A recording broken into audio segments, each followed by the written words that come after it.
Audio Jungle।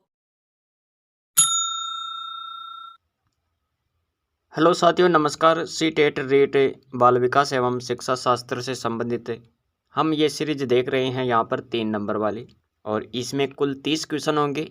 और ये बुद्धि के संदर्भ में हम यहाँ पर महत्वपूर्ण क्वेश्चन देखने वाले हैं जो पिछली प्रतियोगी परीक्षाओं में आए हुए हैं। इनके साथ हम व्यक्तित्व, विशिष्ट बालक, समायोजन, चिंतन, अभिप्रेरणा, अधिगम और अधिगमकर्ता से रिलेटेड क्वेश्चन भी देखने वाले हैं। तो साथियों, अंत तक बने रहिएगा। कुल 30 क्वेश्चन है, अति महत्वपूर्ण PYQ और MCQ क्वेश्चन, दोनों तरह के क्वेश्चन हमने यहाँ पर ऐड किए हैं। ज़्यादा फोकस हमारा इस बुद्धि टॉपिक पर रहेगा। तो शुरू करते हैं इस सीरीज को और देखते हैं आज का पहला क्वेश्चन क्या है। चैनल पर पहली बार देख रहे हो तो चैनल को सब्सक्राइब करें। पहला क्वेश्चन है, बहुबुद्धि सिद्धांत के जनक कौन है? बहुबुद्धि सिद्धांत के जनक लेव वाइगोत्स्की, ब्रूनर, अल्फ्रेड बिने, हार्वर्ड गार्डनर। तो दोस्तों यहाँ पर याद रखिएगा, बहुबुद्धि सिद्धांत किसने दिया था? यहाँ पर आपका सही विकल्प हो जाएगा डी। विकल्प डी में क्या है? Harvard gardener. ये बहुबुद्धि सिद्धांत इन्हीं का है। और यहाँ पर बहुबुद्धि सिद्धांत के बारे में आपको याद रखना है, हार्वर्ड गार्डनर के अनुसार बुद्धि का एक तत्व नहीं होता, बल्कि भिन्न भिन्न प्रकार की बुद्धियों का अस्तित्व पाया जाता है। प्रत्येक बुद्धि एक दूसरे से स्वतंत्र रहकर कार्य करती है। और बुद्धि के कितने प्रकार होते हैं? 8 प्रकार। पहला जो प्रकार है वो है भाषागत। दूसरा प्रकार है इनका तार्किक गणितीय बुद्धि। तीसरी बुद्धि कौन सी है? देशिक। और चौथी बुद्धि है यहाँ पर संगीतात्मक। पांचवी शारीरिक गति संबंधी। और 6 नंबर पर अंतर्वैयक्तिक बुद्धि। 7 नंबर पर है अंतर्व्यक्ति। और 8वीं प्रकृतिवादी बुद्धि। इस प्रकार हार्वर्ड गार्डनर ने बुद्धि के 8 प्रकार बताए। अगला क्वेश्चन देखो, यहाँ पर क्वेश्चन क्या है? संवेगों पर नियंत्रण पाने के लिए बालकों को अभ्यास कराना चाहिए। कौन सा अभ्यास करवाना चाहिए जिनसे वो संवेगों पर नियंत्रण स्थापित कर सके? आत्मचेतना का, आत्म प्रेरणा, आत्मनियंत्रण का, आत्मानुभूति। तो संवेगों पर नियंत्रण पाने के लिए बालकों को कौन सा अभ्यास करना चाहिए या कराना चाहिए? यहाँ पर आपका सही विकल्प हो जाएगा विकल्प सी, आत्मनियंत्रण का। यहाँ पर देखो तीसरा क्वेश्चन है, बुद्धि की समूह कारक सिद्धांत के प्रणेता है। बुद्धि की समूह कारक सिद्धांत के प्रणेता कौन है? Thorndike, Stern, Spearman, Thomson. तो यहाँ पर आपका सही विकल्प क्या होगा? विकल्प बी हो जाएगा यहाँ पर, थ्रस्टन। चौथा क्वेश्चन है, बुद्धि लब्धि मापन के जन्मदाता कौन है? बुद्धि लब्धि मापन के जन्मदाता की बात करें तो बुद्धि लब्धि मापन किसने दिया? स्टर्न, बिने, टर्मेन, कोई नहीं। तो बुद्धि लब्धि मापन के जन्मदाता कौन है? विकल्प आपका यहाँ पर विकल्प बी सही होगा यहाँ पर, अल्फ्रेड बिने के द्वारा बुद्धि लब्धि मापन दिया गया। इसके जन्मदाता बिने हैं, विकल्प बी। पांचवा क्वेश्चन है, किसी 10 वर्षीय बालक की मानसिक आयु 14 वर्ष है, वह कहलाएगा। यहाँ पर देखो 10 वर्षीय बालक, ये इनकी क्या है? वास्तविक आयु है, वास्तविक आयु। और मानसिक आयु कितनी है? 14 वर्ष है। वह क्या कहलाएगा? प्रतिभाशाली, सृजनशील, मंदबुद्धि, जड़बुद्धि। अब इसका एक सूत्र याद रखना यहाँ पर, मानसिक आयु बटा वास्तविक आयु इंटू 100। 14/10 इंटू 100, 0 से 0 कट गया और ये कितना हो गया? 140। जिनकी बुद्धि लब्धि 140 या इससे अधिक होती है तो वो किस कैटेगरी में आएगा? प्रतिभाशाली। विकल्प ये होगा यहाँ पर। इसकी सारणी देखते हैं, और बुद्धि लब्धि की ये सामान्य सारणी है जो आप यहाँ पर देख सकते हैं। 140 या इससे अधिक जिनकी बुद्धि लब्धि पाई जाती है वो प्रतिभाशाली होंगे, प्रतिभाशाली बालक। 120 से 139 ये अति श्रेष्ठ या अति तीव्र होते हैं। 110 से लेकर 119 तक के होते हैं तीव्र या श्रेष्ठ, और 90 से लेकर 109 या 110 तक सामान्य औसत बुद्धि वाले होते हैं। ये पूरी सारणी आप यहाँ पर देख सकते हैं। यहाँ पर देखो महत्वपूर्ण क्या है, बुद्धि लब्धि का सूत्र किसने दिया था? तो 1916 में संशोधन करके टर्मन ने दिया था ये सूत्र बुद्धि लब्धि का। उससे पहले बुद्धि लब्धि के प्रथम प्रतिपादक स्टर्न को माना जाता है 1912, याद रखें। और बुद्धि परीक्षण का जन्मदाता अल्फ्रेड बी ने 1905 में बुद्धि परीक्षण दिया।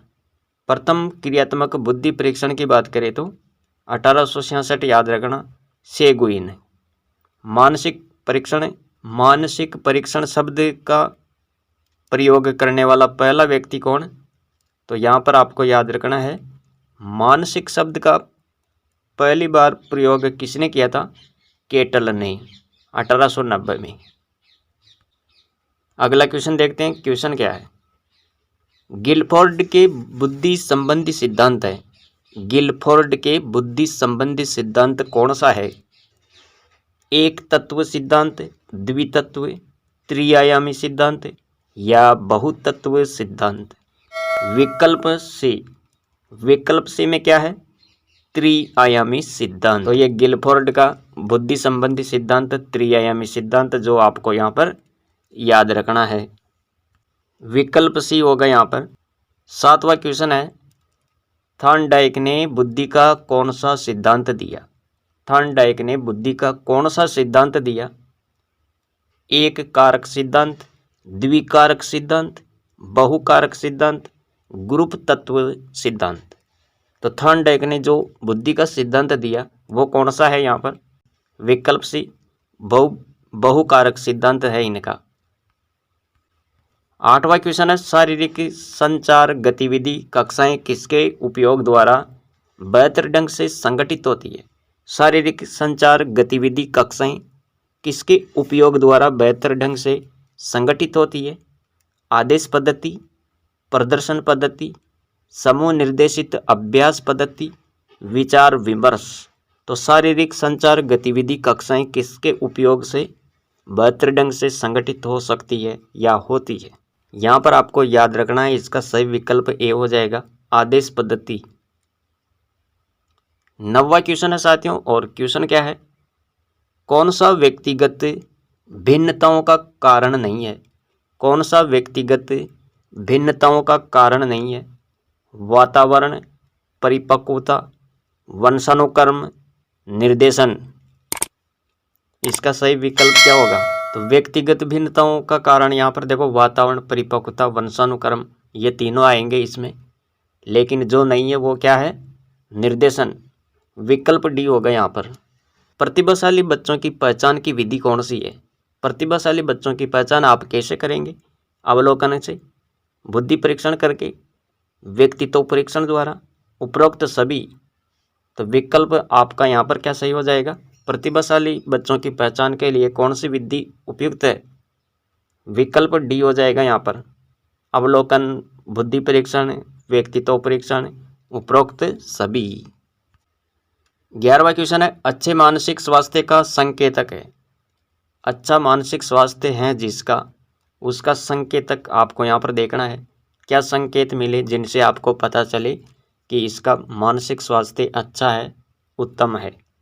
दूसरों की आलोचना करना, संवेगों पर नियंत्रण रखना, अपनी बात पर अड़े रहना, दिव्यासोपन देखना? तो दूसरों की आलोचना करना ये इसमें बिल्कुल भी नहीं आएगा। संवेगों पर नियंत्रण ये बिल्कुल सही है। अपनी बात पर अड़े रहना ये नहीं होगा इसका। तो विकल्प भी आपका यहाँ पर सही है साथियों। अच्छे मानसिक स्वास्थ्य का संकेतक क्या है? संवेगों पर नियंत्रण रखना, विकल्प बी। 12वां क्वेश्चन देखो, राष्ट्रीय दृष्टि बाधितार्थ संस्थान कहाँ पर स्थित है? राष्ट्रीय दृष्टि बाधितार्थ संस्थान, शिमला में, कोलकाता, देहरादून, दिल्ली। तो राष्ट्रीय दृष्टि बाधितार्थ संस्थान की बात करें तो यहाँ पर आपको याद रखना है, इसका सही विकल्प सी होगा साथियों। विकल्प सी में क्या है? देहरादून। अगला क्वेश्चन है, खेल शिक्षण विधि में आपको यहाँ पर बताना है, खेल शिक्षण विधि का प्रतिपादक कौन है? सुकरात है, फ्रोबेल है, किलपेट्रिक है, अरस्तु। तो खेल शिक्षण विधि के बारे में आपको यहाँ पर देखना है साथियों, इसका प्रतिपादक हो जाएगा आपका फ्रोबेल, विकल्प बी। अगला क्वेश्चन देखो, निष्पत्ति परीक्षणों का सबसे अधिक उपयोग किसमें होता है? निष्पत्ति परीक्षणों का सबसे अधिक उपयोग अधिगम में, प्रेरकों में, छात्र वर्गीकरण में, श्रेणी विभाजन में। तो निष्पत्ति परीक्षण किसमें काम में आता है? निष्पत्ति परीक्षण की बात करें तो साथियों यहाँ पर ये वर्गीकरण से संबंधित, विकल्प सी हो जाएगा यहाँ पर, छात्र परीक्षण। 15 नंबर का क्वेश्चन देखते हैं, बेसल आयु किसके मापन से संबंधित है? बेसल आयु किसके मापन से संबंधित है? ये व्यक्तित्व, अभिवृत्ति, बुद्धि, अभिक्षमता। तो बेसल आयु की बात करें तो यहाँ पर इसका सही विकल्प सी होगा यहाँ पर, बुद्धि। ये बुद्धि के मापन से संबंधित है। अगला क्वेश्चन देखते हैं यहाँ पर, 16 नंबर का क्वेश्चन है साथियों, अंतर्मुखी व्यक्तित्व का प्रकार। अंतर्मुखी व्यक्तित्व का प्रकार कौन सा है? शरीर रचना प्रकार, मनोवैज्ञानिक प्रकार है, समाज शास्त्रीय प्रकार, इनमें से कोई नहीं। तो अंतर्मुखी व्यक्तित्व का प्रकार यहाँ पर सही विकल्प हो जाएगा, इसका विकल्प बी होगा यहाँ पर, मनोवैज्ञानिक प्रकार। क्वेश्चन देखो यहाँ पर 17 नंबर का क्वेश्चन है, टीएटी परीक्षण में कार्ड की संख्या होती है। टीएटी परीक्षण में कार्ड की संख्या कितनी होती है? कार्ड की संख्या 10, 20, 30, 40। तो कितने होते हैं कार्ड? 30 होते हैं, विकल्प सी होगा यहाँ पर। 18 नंबर का क्वेश्चन है, रोसा स्याही धब्बा परीक्षण का प्रयोग किसके लिए किया जाता है? रोसा स्याही धब्बा परीक्षण का प्रयोग बुद्धि मापन के लिए होता है, रुचि जानने के लिए, उपलब्धि मापन के लिए, व्यक्तित्व मापन के लिए। तो रोसा स्याही धब्बा परीक्षण का उपयोग किस में किया जाता है? इसका प्रयोग किस में होता है? और इसका सही विकल्प हो जाएगा यहाँ पर विकल्प डी, व्यक्तित्व मापन। इसके लिए रोसा स्याही धब्बा परीक्षण का प्रयोग किया जाता है। 19 नंबर का क्वेश्चन है, और क्वेश्चन को ध्यान से देखिएगा यहाँ पर, कौन सा सही सुमेलित है? कौन सा सही सुमेलित है? त्रितत्व सिद्धांत, ये क्या स्पीयरमैन ने दिया? त्रिआयामी सिद्धांत, ये किसका है? गिलफोर्ड का। त्रिचापीय सिद्धांत, रॉबर्ट स्टर्नबर्ग। त्रिस्तरीय सिद्धांत, कैरोल। तो सही सुमेलित इनमें से कौन सा है? देखते हैं कौन सा है इसका सही विकल्प। ए, बी, सी, डी। विकल्प ए होगा यहाँ पर, विकल्प ए, यानी ये सभी सही सुमेलित है। त्रितत्व सिद्धांत किसका है? स्पीयरमैन का है। और त्रिआयामी सिद्धांत गिलफोर्ड का है। त्रिचापीय सिद्धांत की बात करें तो स्टर्नबर्ग, याद रखें। और त्रिस्तरीय सिद्धांत कैरोल। भाटिया बुद्धि परीक्षण का प्रयोग किस आयु वर्ग के बच्चों के लिए है? 11 वर्ष से 16 वर्ष, 5 से 10 वर्ष, 12 से 15 या 10 से 18 वर्ष। तो साथियों यहाँ पर आपको याद रखना है, इसका सही विकल्प हो जाएगा भाटिया बुद्धि परीक्षण का प्रयोग 11 से 16 वर्ष के बच्चों के लिए किया जाता है, विकल्प ए। 21 नंबर का क्वेश्चन देखो, व्यावहारिक बुद्धि कहलाती है। व्यावहारिक बुद्धि क्या कहलाती है? मूर्त बुद्धि, अमूर्त, संज्ञानात्मक योग्यता, सामाजिक बुद्धि। तो व्यावहारिक बुद्धि की बात करें तो यहाँ पर इसका सही विकल्प क्या होने वाला है? तो याद रखना यहाँ पर इसका सही विकल्प हो जाएगा विकल्प ए, मूर्त बुद्धि। और याद रखना यहाँ पर थॉर्नडाइक व गेरेट ने बुद्धि के 3 प्रकार बताए हैं, मूर्त बुद्धि, जिसे गामक, यांत्रिक, गत्यात्मक बुद्धि भी कहते हैं। और इस बुद्धि का संबंध यंत्रों, मशीनों व भौतिक वस्तुओं से होता है। और इस बुद्धि के व्यक्ति जो होते हैं वो क्या बनते हैं? कारीगर, मैकेनिक, नर्तक, वादक, इन सब में मूर्त बुद्धि पाई जाती है। और दूसरा प्रकार है बुद्धि का अमूर्त बुद्धि। और ये किस टाइप की है? तो इसका संबंध है ज्ञानोपार्जन से। अमूर्त बुद्धि है ये, और इसका संबंध ज्ञान अर्जित करने से है। और बुद्धि का यह प्रकार विचार भावनाओं से संबंधित है। इस बुद्धि का कार्य सूक्ष्म व अमूर्त प्रश्नों को हल चिंतन और मनन से किया जाता है। इस बुद्धि के व्यक्ति डॉक्टर, लेखक, शिक्षक, गणितीय वैज्ञानिक, कवि, साहित्यकार और चित्रकार, दार्शनिक बनते हैं। तो ये कौन सी बुद्धि है? अमूर्त बुद्धि है ये। इसके बाद में तीसरा प्रकार है बुद्धि का सामाजिक बुद्धि। और सामाजिक बुद्धि के बारे में याद रखना है, इसका संबंध है सामाजिक कार्यों से। सामाजिक कार्यों से इसका संबंध है। इस बुद्धि के व्यक्ति अच्छे नेता बनते हैं, अच्छे व्यवसायी हो सकते हैं, कूटनीतिज्ञ, समाज सेवक या सामाजिक कार्यकर्ता। तो इन सब में ये सामाजिक बुद्धि पाई जाती है। 22 नंबर का क्वेश्चन देखो, ध्यान को केंद्रित करने की आंतरिक दशा। ध्यान को केंद्रित करने की आंतरिक दशा क्या है? अवधि, नवीनता, रुचि, आकार। तो ध्यान को केंद्रित करने की आंतरिक दशा क्या होगी यहाँ पर? देखो यहाँ पर आपको याद रखना है, सबसे महत्वपूर्ण है ध्यान केंद्रित करने के लिए रुचि। विकल्प सी हो जाएगा यहाँ पर। अगला क्वेश्चन है, चिंतन मानसिक क्रिया का ज्ञानात्मक पहलू है। चिंतन मानसिक क्रिया का ज्ञानात्मक पहलू है। चिंतन की यह परिभाषा किसने दी? Warren, Ross, Valentine, Skinner. चिंतन मानसिक क्रिया का ज्ञानात्मक पहलू है। चिंतन की यह परिभाषा किसने दी? तो ये किसकी परिभाषा है? रॉस की परिभाषा है ये। इसके बाद में देखो यहाँ पर 24वां क्वेश्चन है, यदि बाह्य प्रेरणा समस्या के अंत की युक्ति है तो आंतरिक प्रेरणा है। यदि बाह्य प्रेरणा समस्या के अंत की युक्ति है तो आंतरिक प्रेरणा क्या है? एक शुरुआत, अपने आप में एक अंत, एक शुरुआत तथा अंत, उपरोक्त सभी। बाह्य प्रेरणा समस्या के अंत की युक्ति है, जबकि आंतरिक प्रेरणा की बात करें तो यहाँ पर आपका सही विकल्प बी सही हो जाएगा। यहाँ पर अपने आप में एक अंत, खुद से मिली हुई प्रेरणा आंतरिक प्रेरणा है। 25 नंबर का क्वेश्चन है साथियों, वह संवेग जो सामान्यतः सुख देता है। वह संवेग जो सामान्यतः क्या देता है? सुख देता है। करुणा है, एकाकीपन, भूख, आत्माभिमान। तो वह संवेग कौन सा होगा? विकल्प डी सही हो जाएगा यहाँ पर, आत्माभिमान। अगला क्वेश्चन है, संवेगात्मक बुद्धि को लोकप्रिय बनाने का श्रेय किसको जाता है? संवेगात्मक बुद्धि को लोकप्रिय बनाने का श्रेय जाता है डेनियल गोलमेन को, जॉन डी मेयर, पीटर सेलावे।